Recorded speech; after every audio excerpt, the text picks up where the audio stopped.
pues una breve presentación de mi experiencia. Desde el año 1991 empecé a trabajar con el grupo indígena Sáchila del Ecuador, una sociedad que hasta aquel momento no había sido objeto especial de atención por parte del Estado ni de las organizaciones no gubernamentales. Ya hemos hablado en varias ocasiones de este tema y de Ecuador, pero bueno, os lo sitúo.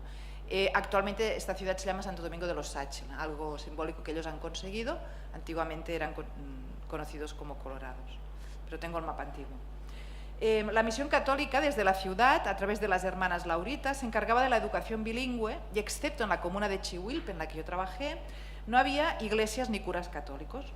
En los años 50 y 60, en la comuna de Cóngoma, había estado presente la misión evangelista del Instituto Lingüístico de Verano, entonces ya expulsados de los países andinos acusados de ser una avanzadilla de la CIA, pero aún presentes en la memoria colectiva. Ellos habían traducido la Biblia al sáfique, su lengua, y habían producido algunos manuales poco útiles, pero en los que algunos jóvenes habían colaborado. La esposa del misionero lingüista era enfermera y les curaba sin coste, además de haber llevado la electricidad a la comuna de Cóngoma. Es decir, algunos aprendieron a leer y escribir en su lengua, otros pudieron curarse, la comuna obtuvo la electricidad y esto era importante para ellos, estaban agradecidos. El chamán más poderoso de Cóngoma se había convertido y había abandonado las prácticas curativas con los espíritus, limitándose ahora a la fitoterapia, es decir, a la curación con plantas, aunque otros chamanes sí que se mantuvieron fieles a la tradición de curar según su propio conocimiento.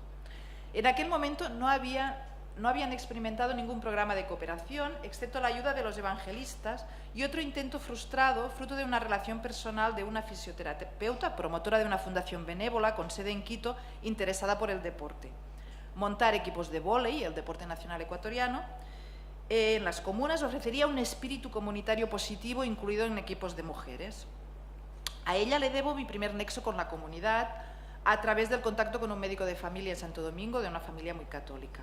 En aquella comuna se llegaron a organizar equipos de vóley de mujeres y se preparó algún proyecto que, según mi conocimiento, nunca llegó a buen puerto. Retengo de aquella experiencia un día en que una delegación de quiteños próximos a la fundación programaron una visita a la comunidad y previnieron a su contacto en la comuna, contacto Sáchila, que organizara una fiesta de bienvenida. Siguiendo con rigor las normas de hospitalidad, este contrató un disco móvil, el medio entonces más usual de organizar un buen baile a la mestiza.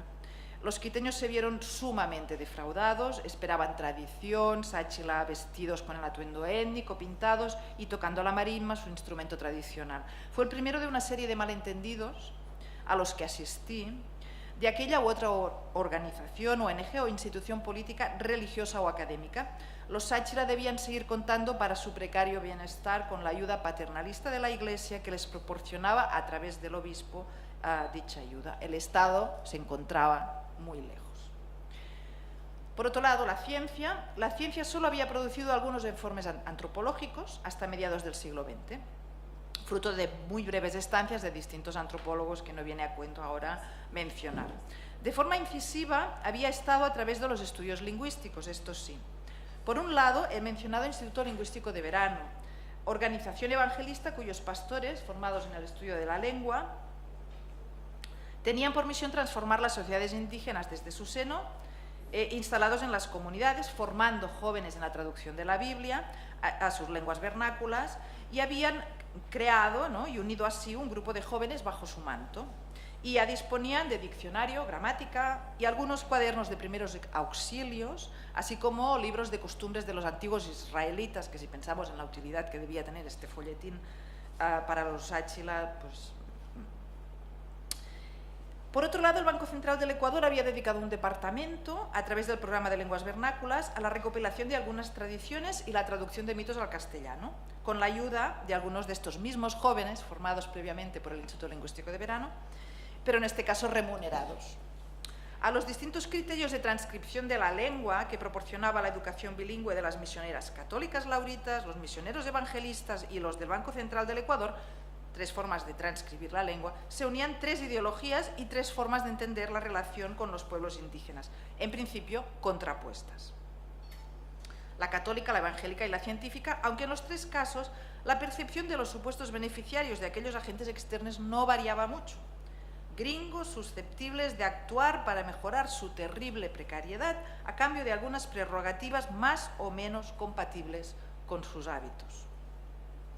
Con mi llegada a Congoma no cambiaron mucho las cosas. Los años 90 vivieron el boom de la denominada proyectitis, de la que ya se ha hablado previamente, bien definida también por Víctor Bretón en sus trabajos sobre la cooperación en Ecuador. De las y los antropólogos se esperaba que llegaran a las comunidades indígenas con un proyecto bajo el brazo, el retorno a la excelente recepción de que éramos objeto. Los Sáchila, y lo entendí bien después, no disponían de ningún proyecto de cooperación, en un momento en que cada comunidad indígena del país, de los Andes a la Amazonía, contaba con alguno o con varios, como también ha contado Maite. Ya fuera de salud, educación, conservación o los denominados proyectos de desarrollo integral y o sostenible o sustentable, ¿no? En la jerga contaminada de anglicismos y tecnicismos de los organismos internacionales. Se instauró la necesidad cautiva de una proyección ideológica occidental de que los proyectos de cooperación tuvieran como beneficiaria toda la comunidad. A las comunidades indígenas se les suponía un espíritu comunitario idealizado en las comunidades andinas, en las que tampoco existe, y muy lejos del sistema organizativo de los pueblos indígenas de las tierras bajas. Hábitat disperso, organización, intercambio y reciprocidad basados en la familia extensa, que no en la comunidad. Este sistema político de la comunidad era una adaptación a la Ley de Comunas del año 37, como también ha mencionado Maite Marín previamente. Entonces, si no existía contraparte comunitaria, no existían proyectos de desarrollo. Los Sáchila, entonces, no tenían proyectos, se pasaron muchos años buscando proyectos. Yo también busqué bajo las piedras y sin éxito un proyecto con el que agradecer la hospitalidad Sáchila. No tenían una contraparte fuerte, me decían los eventuales socios. No había tampoco grupos de mujeres organizados para implementar otro de los flamantes requisitos de las convocatorias, a saber, la perspectiva de género, que hubiera quedado cubierta, según los mismos organismos benefactores, con algún taller para mujeres. No hacía falta mucho más, pero ni siquiera esto era posible. Este grupo indígena no casaba con los requerimientos ideológicos de los organismos financiadores. Desde entonces han pasado más de 20 años, no lo he contado, creo que han pasado más. Entre tanto, ha habido algunas intervenciones gubernamentales, no gubernamentales, científicas y muy levemente políticas, y en todas ellas podemos observar cruces de ideas, significados encontrados en los mismos objetos y términos, e impactos diversos, que nos indican algunas ideas de las que podemos trabajar después. Podríamos considerar como exitosos dos proyectos por razones diversas. Por su largo alcance, el proyecto de estudio y documentación del Safiki, mayoritariamente en la comuna de Congoma, un proyecto científico. Y por otro lado, el proyecto de desarrollo a varias bandas de una ONG, Yanapuma, de origen británico, con proyectos en la comuna, sobre todo del Búa, pero también de Naranjos, comunas en las que yo no trabajé intensamente. Como señalé al inicio de mi intervención, no me extenderé mucho en estos dos proyectos, que podría trabajar dentro de unos cuantos meses. Utilizaré, sin embargo, y brevemente, uno de sus resultados, la historia de vida de un Sáchila, que fue publicado por esta ONG, Yanapuma, la historia de vida de Alfonso Aguavil. En el año 2014 sale un libro titulado Yo me acuerdo. Parece una autobiografía canónica, un relato cronológico de acontecimientos, que es muy poco habitual en las formas de relatar tradicionales de los Sáchila, pero obviamente fue una historia de vida construida desde, digamos, el investigador que la intentó trabajar. Bueno, destacaré algunos párrafos de esta historia de vida porque me parecen muy interesantes. Tampoco tenemos mucho tiempo, por tanto iré saltando algunos párrafos de los que tenía previsto, pero bueno, Alfonso Aguavil, el que relata su historia de vida, nos habla en uno de los capítulos de Abdón Villarreal. Esto es lo que me interesa, estos cruces. Abdón Villarreal, que estuvo junto con Dorín, su esposa, ambos protestantes, evangélicos, habitaron en esta comuna del Búa durante mucho tiempo. Alfonso los quería a más no poder, para ellos fueron como una segunda madre y padre, sin embargo él siguió siendo católico, ¿no? Esto, digamos, pero relata qué les enseñó o qué sacaron, qué aprendieron de esta relación, ¿no? Dice, esta familia especialmente a mí me dejó mucho. Dorin fue mi segunda madre, por eso que para mí no es difícil ahora que tengamos visitas de muchos extranjeros. Primer aprendizaje, la relación con los de afuera. Yo me acuerdo, en este tiempo nadie tomaba agua hervida. Fuimos la primera familia, pues hemos aprendido desde este tiempo a tomar agua hervida. Segundo aprendizaje, relación con los de afuera, tomar agua hervida. Otra cosa que me ha dejado la familia Villarreal, respetar a los demás. Y cuando hablan de respetar a los demás, hablan de puntualidad. Y finalmente dice, mala suerte de nosotros que no aprendimos inglés en este tiempo, pero la familia Villarreal siempre puso empeño en aprender el safi, que esto se lo reconocen muy bien. Otra cosa es que cuando organizaban los cultos, lo sintetizo, invitaban a ellos, dice, nunca nos quisieron convertir, nos hablaban no tanto de Dios, nos hablaban de respeto, pero además traían papeles y con qué escribir. Pero a los Sáchila no les importaba tanto aprender a escribir. Bueno, esto enlaza con otra, digamos, prescripción de los primeros tiempos de organización, en que los Sáchila, digamos, los más ancianos, que eran el gobernador y los presidentes de las comunas, prohibieron literalmente que hubiera escuelas en el lugar, porque ellos explican así de forma, me parece muy interesante por qué no querían, ¿no?, esta entrada de afuera. Dice, cuando hubiera escuelas, según el antiguo gobernador, los Sáchila iban a leer y a escribir, y lo primerito que iban a hacer era de escribir una carta a un novio, y de ahí iban a conseguir un novio mestizo. Por estas cosas él se cerró, el gobernador, se cerró en banda a las escuelas, y decían que después se iban a enamorar los Sáchila, hombres y mujeres, con los mestizos a través de la carta, y de ahí se iba a acabar la cultura. Bueno, finalmente hubo escuelas, pero sin embargo él se habla de qué otra transformación llegó. Digo, avanzó el tiempo, vino la colonización, cada vez más mestizos, dejamos el baile, dejamos la marimba, el instrumento tradicional, asomaron grupos de músicos. Y poco a poco todo cambió, la música, la comida, no sé, pero creo que esto se llama aculturación. Aquí utiliza una palabra, digamos, que he utilizado durante muchos años y por suerte ahora ya no utiliza más que la antropología, que es esta de aculturación. La antropología, esto ya no se puede entender que alguien pierda una cultura, porque lo que pasa con las culturas es que se transforman, ¿no?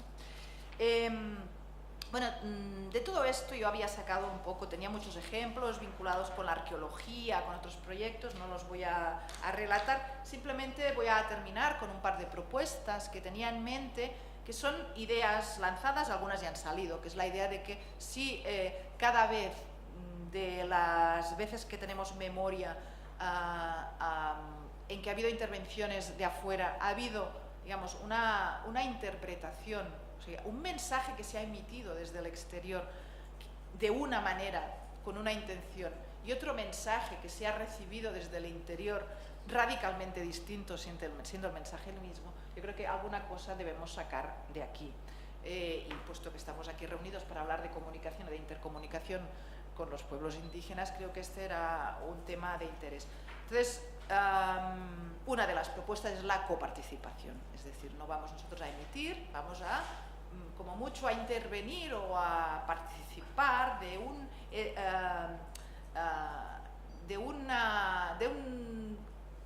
intento de transformación o de un deseo, si es que existe, compartido colectivamente y así manifestado colectivamente, en la que quienes sean de alguna forma los actores de la transformación sean los propios receptores de dicha transformación. Y os quería aquí también, bueno, me he olvidado como siempre, bueno, esta es la imagen de uno de los Sáchila con los que trabajé mucho tiempo, que fue de los primeros con los que había hablado y de los que estaba en desacuerdo inicialmente también con esta escolarización, pero él mismo fue uno de los impulsores de las primeras comunas. Y después os voy a hablar directamente, un poco aquí es un resumen de lo que os he dicho, de este proyecto de documentación de las lenguas minoritarias amenazadas o en peligro de extinción que se llevó a cabo. Yo no fui la impulsora de este proyecto, por descontado, es un proyecto de documentación lingüística y la primera impulsora fue una lingüista. Sí que me quería, aquí había notado, ¿no?, previamente, hacer un recordatorio que cuando hablamos de coparticipación o de estas formas más actuales, como el que nos ha hablado la Mónica, en la que los proyectos de investigación y de cooperación se hacen partiendo también de las propias comunidades y con la, digamos, con la autoría y la actoría de los propios receptores, bueno, hacer un recordatorio y una especie de homenaje a aquellos primeros asistentes, se denominaban entonces, ¿no?, como también ha comentado Mónica, asistentes de antropólogos, que ya fue a principios del siglo XX, Franz Boas, que eran antropólogos puros o lingüistas realmente con un gran conocimiento de lo que estaban haciendo, pero siempre nunca fueron reconocidos como tales. Y yo creo que ahora estamos en esta segunda parte, podemos reconocer lo que fue hace un siglo, ¿no? el asistente de Franz Boas, ¿no? Un famoso George Kuhn, pero podemos también intentar pensar que no se pueden hacer proyectos que no sean desde esta coparticipación. Entonces el proyecto DOVE, financiado por y con el auspicio del Max Planck Institute for Psycholinguistics, que tuvo lugar, proyecto de documentación de la lengua y la cultura sáchela, que tuvo lugar en la comuna de Cóngoma, y finalmente se ha extendido a todas las comunidades sáchela o a una buena parte de ellas, ha sido un proyecto de una larga duración. Hablábamos de tiempo, ha durado, yo diría, más de 15 años. Entonces, sin esto no hubiera sido posible, pero que tuvo digamos, fue impulsado por una lingüista, Connie Dickinson, que empezó digamos, primero a formar en una familia a los jóvenes de aquella familia, en primer lugar a Alfonso Aguavil y también a sus hermanos, y a una hermana inicialmente también, y luego a un primo, y luego a otros elementos, a otras personas de la comuna, a formarlos en lo más básico, es la transcripción, digamos, con un sistema lingüístico, digamos, muy científico y muy, digamos, que actualmente está aceptado por la comunidad científica lingüística, y muy distinto del que se había utilizado hasta entonces por parte de la educación bilingüe y de todos estos otros proyectos que os he mencionado, de formar a estos sáchila para la transcripción y para la traducción. Esto fue un largo proceso que duró, pues no sé, los X 5 años, 6 años. Y en este tiempo, en primer lugar, surgió también un análisis profundo de la gramática de la lengua del Safiki, que fue la tesis doctoral de Connie Dickinson, y durante este tiempo también fue en aumento la necesidad de conseguir no solo documentos que existían recogidos previamente para transcribirlos y de ahí ir analizando la lengua, sino también de ampliar el corpus de documentación que finalmente llegó a formar parte de este proyecto DOVE, que es un proyecto de documentación de lenguas amenazadas. Entonces salió de aquí también un diccionario que tiene ahora más de 10.000 palabras. Miraros cualquier diccionario de estos de uso fácil de cualquier lengua, ¿no? Diccionario, 1.000 palabras, son muchas, ¿eh? Entonces, ¿cuántas palabras utilizamos cotidianamente? No las llegamos a utilizar nunca en nuestra lengua, 10.000 palabras. Este diccionario tiene 10.000 palabras, es un diccionario digital que tiene enlaces con fotografías de los elementos que está describiendo, que tiene enlaces con los sonidos, si son aves, como decía antes Mónica, pero también cómo se pronuncia cada palabra tiene el enlace de cómo se pronuncia y en qué marco textual y contextual. Entonces hay enlaces con textos en los que se incluye esta palabra, y si lo hay y está de uso público, pues hay enlaces también con filmaciones de personas que están hablando y utilizando estas palabras. Entonces es un diccionario que es chapó por todas las personas que lo han hecho. Este diccionario lo ha realizado bajo el impulso de Connie Dickinson y un grupo de investigadores sáchila que han tomado el nombre de Pikitsa, con Alfonso Aguavil en la cabeza, pero que cada vez ha incorporado más y más jóvenes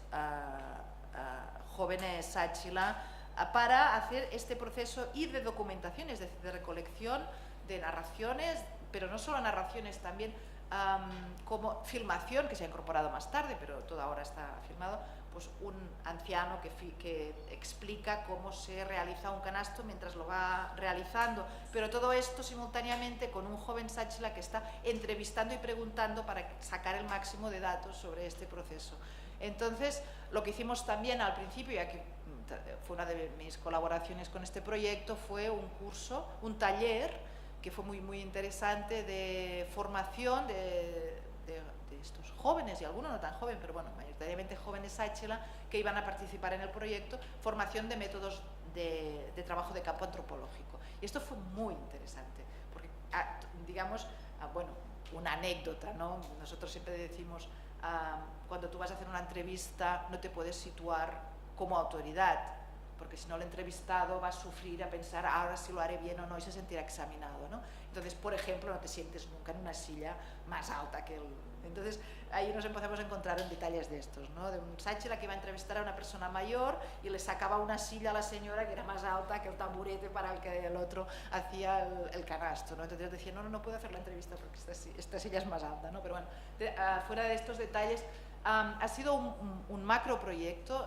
podríamos decir que sigue, aunque ahora se ha parado, la lingüista en este momento ha entrado con otras lenguas. Entre tanto, se han formado jóvenes sáchila en una universidad que forma indígenas también, es una universidad internacional que tiene becas para indígenas en cuestiones digitales, en informática, ellos tienen su página web y bueno, finalmente esto, que hay un archivo, digamos, de esta documentación en el proyecto DOBES en Alemania, pero hay también un archivo, digamos, estos mismos materiales están archivados en un proyecto de Flaxo Andes, en una página web que ahora, si hay internet, la veremos un momento ya para ir acabando y después plantearnos, ¿no hay internet? Oh, bueno, sí que hay internet, mirad, verad. Lenguas, por ejemplo, brevemente, ¿no? Vamos a buscar lenguas, vamos a buscar la cháchila un poco para que lo veáis. Están las distintas lenguas del Ecuador, estos son sáchila, entonces vamos a ver el sáfiqui, pero me gustaría ver la pantalla entera. No. Bueno, información general.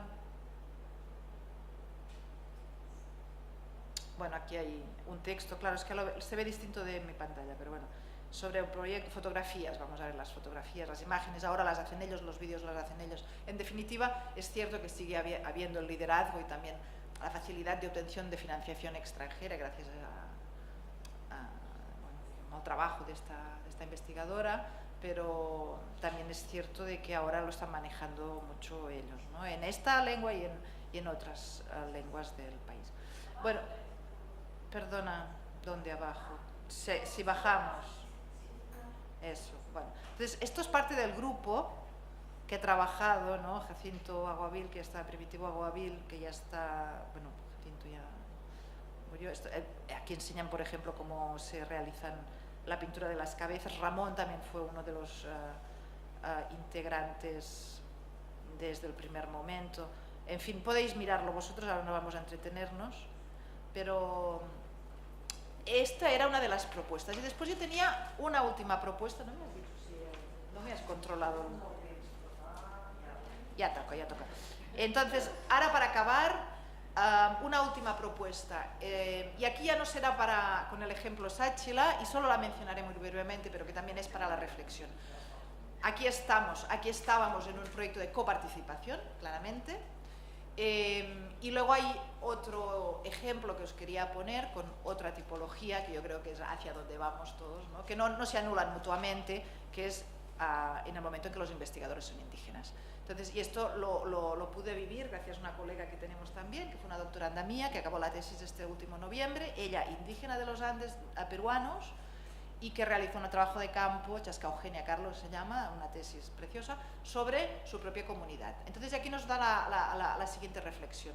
Ella, digamos, hace mucho tiempo que hay antropólogos indígenas o investigadores formados en la universidad indígenas, sin embargo, aquí tenemos también dos opciones. Investigadores formados en la academia que intentan implementar el trabajo intelectual producido en la academia según las lógicas de la academia, o bien lo que ella proponía en su tesis, que es intentar entender las lógicas de su propia comunidad, no ya según la lógica científica de la academia occidental, sino según la lógica de interpretación de la realidad de la propia cultura.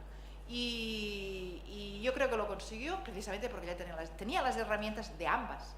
No hubiera sido posible, es decir, no se trata aquí de dificultar o de impedir definitivamente el trabajo académico, sino de que, digamos, ya la forma decisiva de descolonizar el conocimiento científico sería, o el antropológico, o el conocimiento sobre las otras culturas, sería que realmente puedan ser interpretadas también por los paradigmas, en este caso de las sociedades indígenas, que es lo que ella intentó en su tesis. Y ya no hablo más para dejar paso a que podamos discutir algunas de estas ideas que han ido saliendo estos 2 días y las que han salido hoy, que yo creo que son estas, ¿no?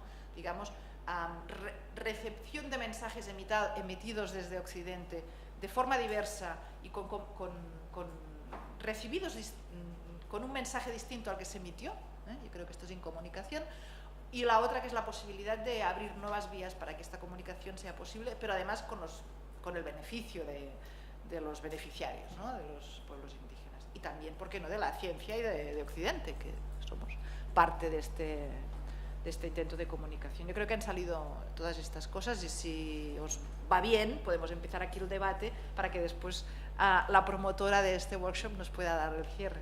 Muchas gracias.